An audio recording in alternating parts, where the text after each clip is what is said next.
This is the BBC, broadcasting from a hospital just off the front line. Today we will focus on our Boys in the Trenches poems.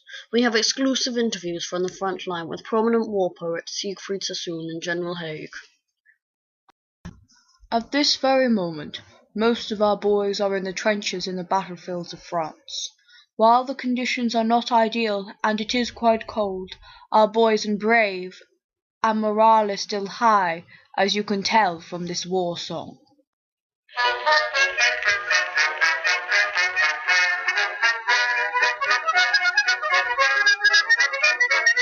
Up to mighty London came an Irishman one day. As the streets are paved with gold, sure everyone was gay. Singing songs of Piccadilly, Strand and Leicester Square. Till Paddy got excited, then he shouted to them there. It's a long way to Tipperary, it's a long way to go. It's a long way to Tipperary, to the sweetest girl I know. Goodbye Piccadilly, farewell Leicester Square. It's a long, long way to Tipperary, but my heart's right there. Now let's go to the trenches to hear from the poet Siegfried Sassoon.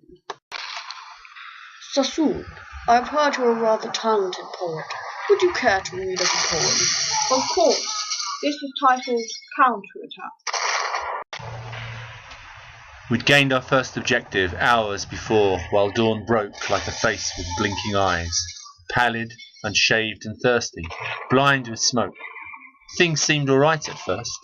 We held their line, with bombers posted, Lewis guns well placed, and a clink of shovels deepening the shallow trench.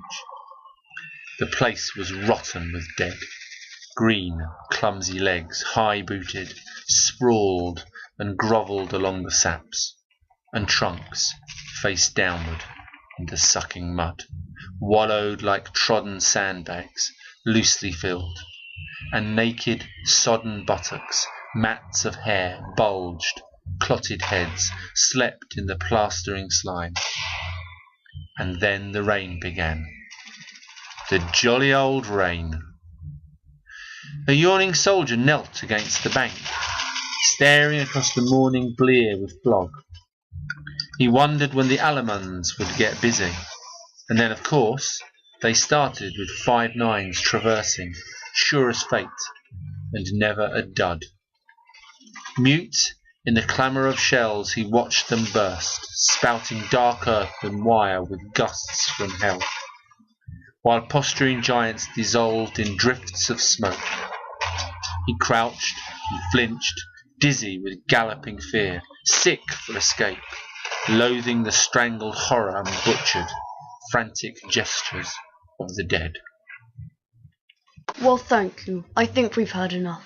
I understand you were wounded in the Battle of the Somme. Do you think that's affected your views on the war? No, I have returned to fight in the war, but the war is still carrying on. I am still seeing the realities of war which are brutally inhumane. Young boys who are no more than innocent children, out fighting, killing and being killed. The sheer loss of life is incomprehensible. That is why I felt it necessary to make an official protest against the continuation of the war. So now for another treat. This is one of my personal favourite. This is the poet Rupert Brooke, reading his poem The Soldier. If I should die, think only this of me, that there's some corner of a foreign field that is forever England.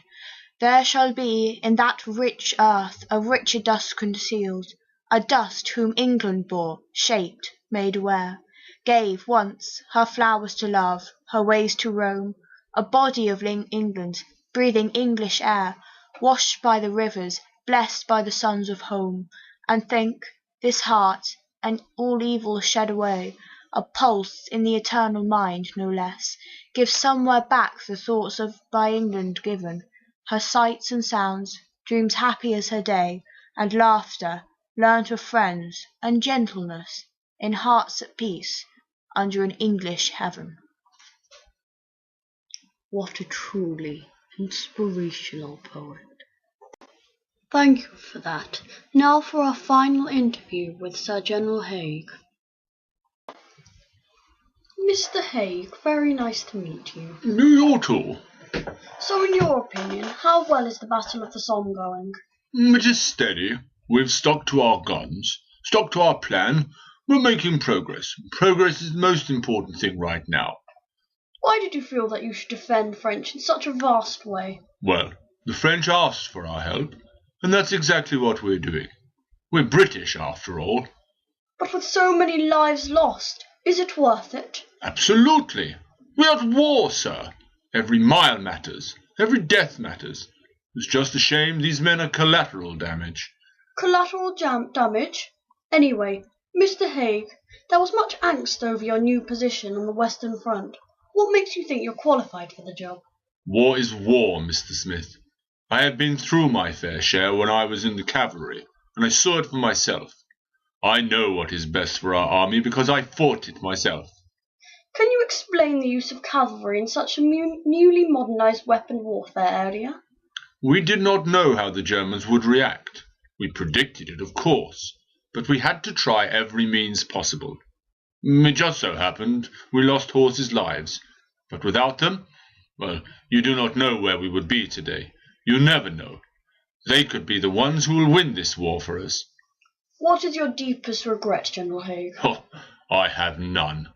Everything happens for a reason.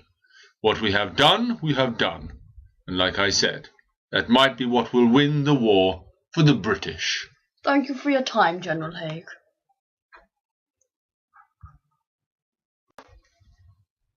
Thank you, General Haig. And now for a war song to put an end to the show. Thank you. When he gets sick of business, pack all your troubles in your old kit bag and smile, smile, smile. Why, you will look because you like your bag.